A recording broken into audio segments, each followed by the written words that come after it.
So obviously on a book, then you're working with a screenwriter to adapt it.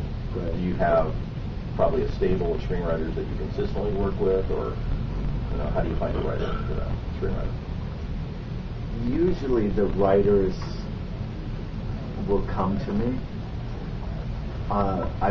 It took me 3 years to get Love in the Time of Cholera, to get the rights. It was a really painful experience because Garcia Marquez didn't want to sell them, and I finally got the rights. And every A-list screenwriter in town wanted to adapt it.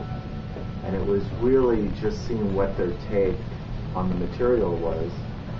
And Ronald Harwood came to me with a take, and halfway through his pitch I said, "Okay, you're hired." And he said, "Well, I'm not done with my pitch." And I said, "Well, finish your pitch when we sit down and outline it." Wow, he must have got it. He must have nailed it. And then with him, I went to London and I sat with him for a week, and we outlined what the movie was out of the book, and did several drafts, and then I hired Mike Newell to direct it. And then Mike Newell and the writer and I spent 2 months in London, because I'm very involved with my writers and work with them. And so what's important to you in the way a script is written? I think the key on scripts is making it something we haven't seen. So many people tell you, well, make it like Gone with the Wind, or make it like this movie. The movies that are getting made today are movies that aren't like anything. They're unique, they're different.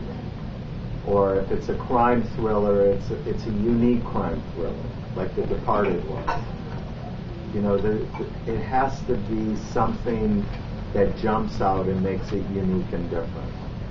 The most important part in a script is the first 10 pages. I have a team of people that read scripts for me, and if a script doesn't grab them in the first 10 pages, it's over. They're just not going to continue. There's a lot of comedies, everybody wants to do a comedy, and if it's a comedy, it has to be something really funny and something we haven't seen, because we're seeing right now a lot of comedies that are all like Superbad. I heard a lot of people in the room say they were writing female-driven action thrillers. Everybody in Hollywood is looking for a female-driven action thriller, including me. So it has to be an action thriller that we haven't seen. And it's going to get a big female star, because you can't make those movies unless you have a star. Cool. How many scripts a week do you guys read? We get probably 100 scripts a week. Wow.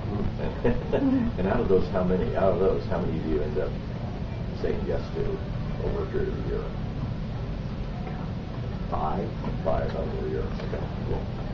Amazing. Any questions, anybody? Yes, Jim. They mentioned that you had used Reese Witherspoon in one of your recent films. Did you go through her production company, or did you just make a straight? Well, actually, Reese gave me Penelope. Ah. And wanted me to finance it. So she was already attached and said she'll play a small role, and she produced it with me. Excellent. That's so much easier. So she was the bad girl, Christina Ricci. I'm going to go over here first to Matt and then to Richard. When you were talking about Teresa's, you say that there was something about that script that was unique or different that spoke to you in that particular case. What was different about that script?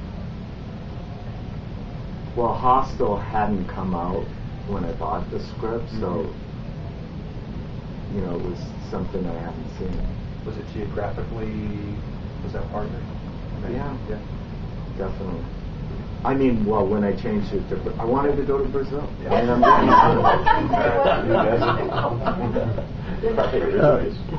any interest in going to Monaco? Yeah, I have a project called Monte Carlo. Cinderella thriller in Monaco. Can I get it to you maybe? Talk to you? Okay. Well, that's nice. Where else do you want to go? Let's go back here, Sarah. So on the books, I'm also a huge fan of literature, so we read a lot of books. So are you looking for, you just watch the bestsellers and you have enough power at this point to do that, or are you looking for books that haven't quite hit that level yet, or how do you look for books? Well, usually you have to get books in manuscript form. Right. Because if it's already on the bestsellers list, it's probably already taken, because all these books are read by the studios ahead of time, a year ahead of time. I'm sorry? Do you pick them up at the point at which they hit the bestseller list? No, he gets them in the manuscript form. I mean, I get them in manuscript. I mean, we have book scouts in New York, so they send me all the books before there's even a publishing deal. I mean, my worst story, which I shouldn't brag about, is that I read the Da Vinci Code as a 50-page book proposal.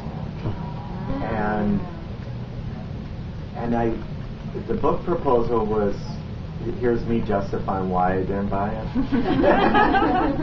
is that it was really the Catholic, it was much more prominent against the religion part, which I thought would be difficult.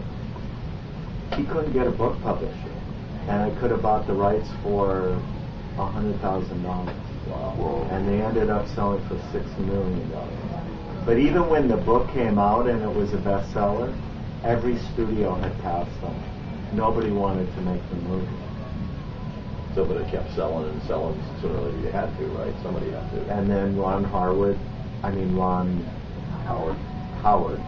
came in and said, I want to make it. And that's how that happened. I pass on the Seabiscuit because I don't like horses. But, and then, like Master and Margarita is a book that's been around for 75 years. And nobody was able to get the rights. And it took me a couple years to get the rights. And I got those rights, and, it's a movie I really want to make.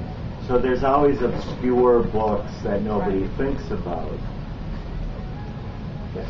Other questions, anybody? Yeah? At 75 years, was that public domain then, or is it different?